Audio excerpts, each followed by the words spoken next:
Okay, let's get right into it. Welcome to this explainer, where we're going on a mind-bending trip that starts right in our very own backyard and zooms all the way out to a cosmic horizon over 46 billion light-years away. I am so pumped to guide you through this. We're going to unpack the architecture of the entire cosmos, moving from the familiar dirt beneath our feet to the unimaginable edge of the universe. So get comfortable and let's start looking up. But before we get lost in the deep cosmos, let's ground ourselves with a really human story. Meet Yangdal and Dorje. They're two kids living in the Nubar region of Ladakh. Now, if you've ever been lucky enough to visit Ladakh, you know it is incredibly pristine. Because there's virtually zero air or light pollution up there, the night sky is utterly crystal clear. When these two kids look up, they don't just see a few faint twinkling lights, they see thousands upon thousands of stars. They wonder how far away they are, how massive they are, and what hidden patterns they make. And honestly, it makes you wonder, right? Why are we humans so absolutely obsessed with the stars? Yangdal and Dorje's curiosity isn't anything new. It's practically hardwired into our DNA. For thousands of years, way before GPS or smartphones were even a thought, astronomy was humanity's very first science. We literally looked up to navigate vast, terrifying oceans, to figure out exactly when to plant crops so we wouldn't starve, and to weave these incredible larger-than-life stories about where we came from. The sky was our map, our calendar, and our history book, all rolled into one giant canopy. Which brings us to something you've probably heard of, constellations. But here's the thing. A constellation isn't just some random game of cosmic connect the dots. It's a recognizable pattern born out of pure life-or-death necessity. Before magnetic compasses were a thing, sailors, traders, and explorers quite literally used these star patterns to find their way in the pitch black. By spotting familiar shapes, they knew exactly which direction they were heading. It was an absolutely brilliant, natural navigational system. 88. That's a number I really want you to keep in mind, because it perfectly shows how we've organized the absolute chaos above us. You might look up and think the sky is just an endless, random scattering of stars. But back in 1922, the International Astronomical Union basically stepped in and drew borders in the sky. They officially divided our entire visible sphere into exactly 88 standardized puzzle pieces. It's this beautifully organized system that lets scientists pinpoint exactly where they're looking in the vastness of space today.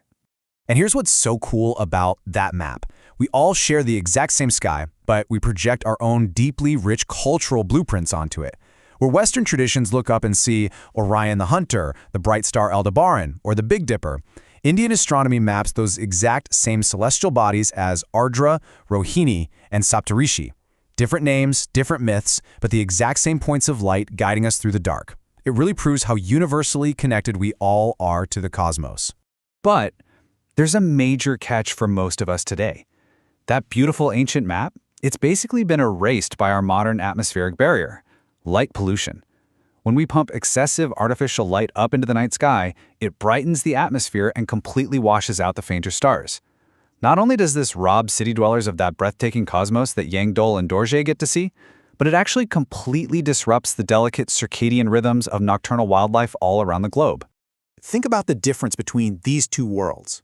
In big cities, smoke, dust, and this massive dome of artificial lighting basically throw a blindfold over us. But then you have dark sky parks. These are specially designated areas around the world where artificial lighting is strictly controlled. I urge you, if you ever get the chance, you've got to seek out a dark sky reserve.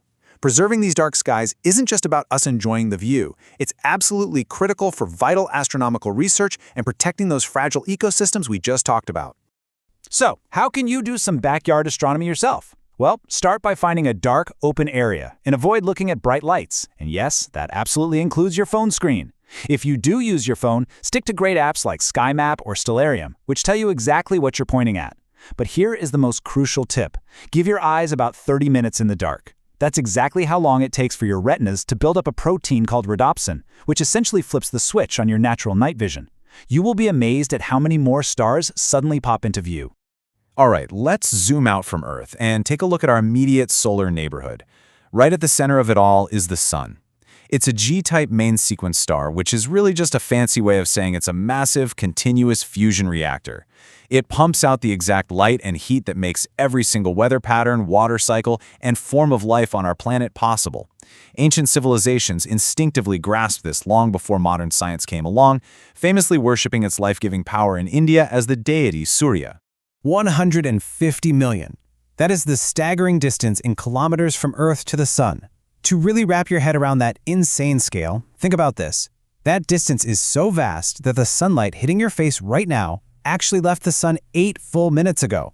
The Sun looks massive in our sky, not because it's the biggest star out there. There are many that are vastly larger, but simply because, in cosmic terms, 150 million kilometers is practically right next door.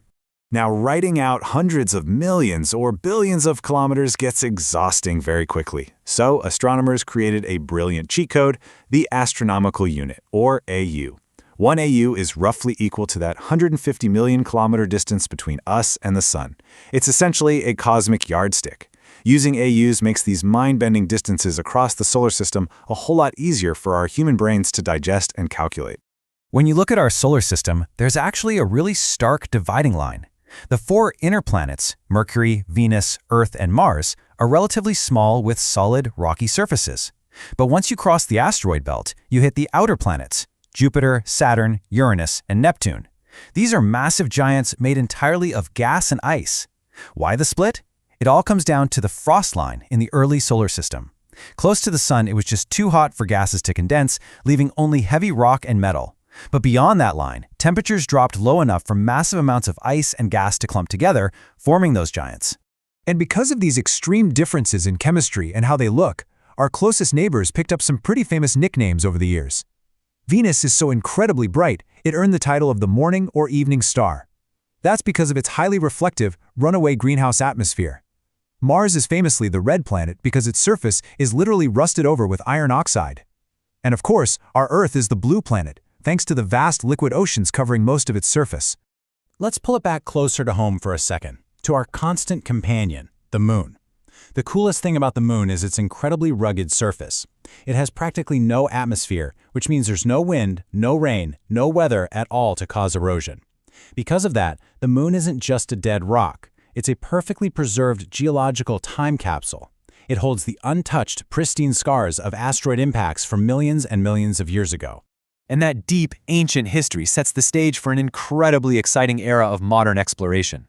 Just look at India's progressive achievements in space. They have been nothing short of historic. Starting with Chandrayaan-1 back in 2008, stepping up with Chandrayaan-2 in 2019, and then culminating in the absolute triumph of Chandrayaan-3 in 2023.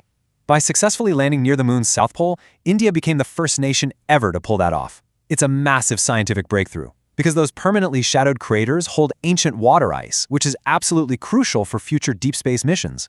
It was such a monumental milestone that August 23rd is now officially celebrated as National Space Day in India. But, planets and moons aren't the whole story. Our solar system is packed with roaming debris. While most rocky asteroids hang out in the main belt between Mars and Jupiter, you also have comets. And comets aren't just dirty snowballs. They are pristine, frozen leftovers from the very birth of our solar system 4.6 billion years ago. The real show happens when they swing near the Sun. Their frozen material starts to evaporate, creating that iconic, glowing tail we occasionally see streaking across our sky. And speaking of comets, remember the number 76.